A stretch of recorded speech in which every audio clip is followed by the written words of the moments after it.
నిజంగా కేసీఆర్ అనేటటువంటి వ్యక్తి రాజకీయం కోసమే తెలంగాణను వాడుకుంటా, లేకపోతే నిజంగానే తెలంగాణ కోసం రాజకీయం చేసిందా అంటే? నేను ఇంకో జన్మెత్తినా కూడా అటువంటి నాయకుడిని మనం చూడలేము. కేసీఆర్లో ఒక్క కోణం మీరు అందరు చూస్తారు, మనందరం చూస్తాం, కానీ చాలా కోణాలు ఉన్నాయి.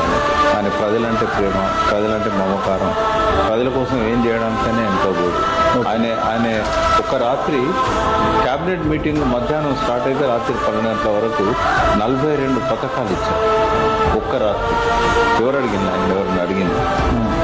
ప్రజలు అడగకుండానే ఎప్పుడు బొమ్మరిల్లో ప్రకాష్ రాజు అడగముందే కొడుకు అన్ని చేస్తాడు, లాస్ట్ కొడుకు రివర్స్ అవుతాడు.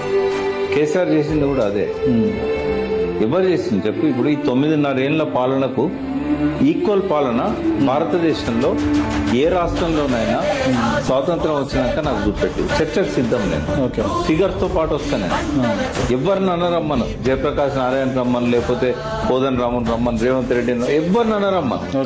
స్వాతంత్రం వచ్చినాక 1947 నుంచి 2025 వరకు భారతదేశంలో ఏ రాష్ట్రంలోనైనా 9.5 సంవత్సరాల్లో కేసీఆర్ సాధించిన ప్రగతి ఇంకే రాష్ట్రంలోనైనా, ఏ కాలంలోనైనా, ఏ ముఖ్యమంత్రి అయినా, ఏ పార్టీ వాడైనా చేస్తే దేనికైనా సిద్ధం. అంటే ఛాలెంజ్ అయ్యేది చేయమని ఎవరు చేస్తారు అంటే ఎందుకు ఇంత ఒక్కొక్క రంగం గురించి చెప్తున్నాను. ఛాలెంజ్ అనేది అన్ని రంగాలలో ఒక్కొక్క రంగంలో. ఎందుకంటే కళ్ళుండి చూడలేని గుడ్డి వాళ్ళు, చెవులుండి వినలేని వాళ్ళు, చదవలేని వాళ్ళు మేధావులో చెల్లమని అయిపోతున్నారు. ఏం చెప్తాను ఇంకా?